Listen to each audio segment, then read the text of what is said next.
ध्रुव तारा कहाँ स्थित है, यह पृथ्वी से कितना दूर है, इसकी क्या विशेषता है, क्या एक ही ध्रुव तारा है?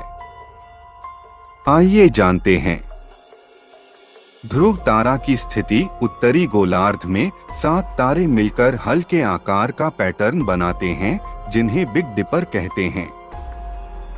बिग डिपर के सबसे बाहरी 2 तारे दुघे एंड मराक को मिलाते हुए अगर एक रेखा खींची जाए तो वह ध्रुव तारा तक जाएगी।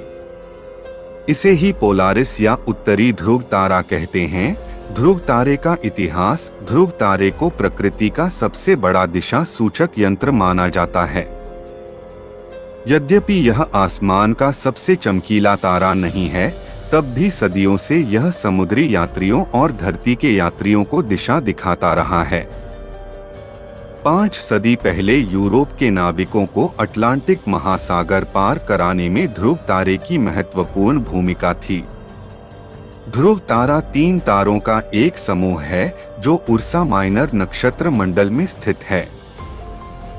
जिसे हम ध्रुव तारा मानते हैं, उसका नाम पोलारिस आ है। बाकी के 2 तारे पोलारिस अब और पोलारिस बी हैं। इस उत्तर में सिर्फ पोलरिस ए की बात करेंगे क्योंकि वही पृथ्वी का ध्रुव तारा है। ध्रुव तारा हमारे सूर्य से 6 गुना बड़ा पीला महादानव सितारा है, जो पृथ्वी से 433 प्रकाश वर्ष की दूरी पर स्थित है।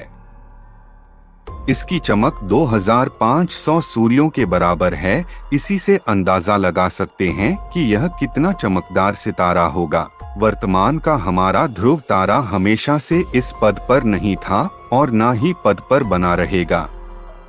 ईसा के जन्म से 500 साल पहले पोलरिस ए अपने ही नक्षत्र मंडल के तारे कोचब को अपदस्थ करके पृथ्वी का ध्रुव तारा बना था और सदियों तक इस पद पर बना रहेगा।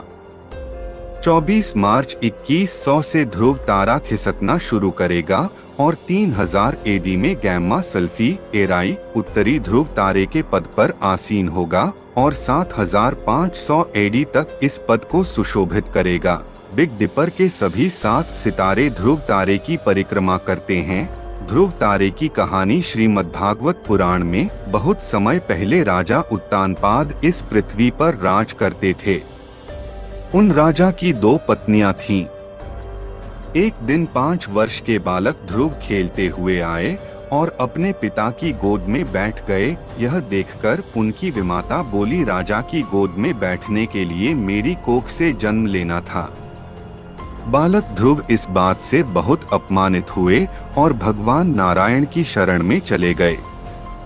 मात्र 6 महीने की तपस्या में भगवान उनसे मिलने आए और बोले, हे ध्रुव, तुम इस पृथ्वी पर कल्प भर राज करोगे, उसके बाद तुम्हें ध्रुव लोक दिया जाएगा जो महाप्रलय में भी नष्ट नहीं होगा। महाराज ध्रुव ने सदियों तक इस पृथ्वी पर एक छत्र राज किया। जिस माता ने उन्हें गोद से नीचे उतारा था, उनके पुत्र की हत्या गंधर्वों ने कर दिया था, जिससे ध्रुव जी बहुत क्रोधित हुए और गंधर्वों को नष्ट करने लगे। तत्पश्चात उन्होंने संन्यास ले लिया। अगर इस जानकारी से आपको कुछ सीख मिला हो तो चैनल को सब्सक्राइब करके वीडियो को लाइक कर दे। मिलते हैं अगले वीडियो में।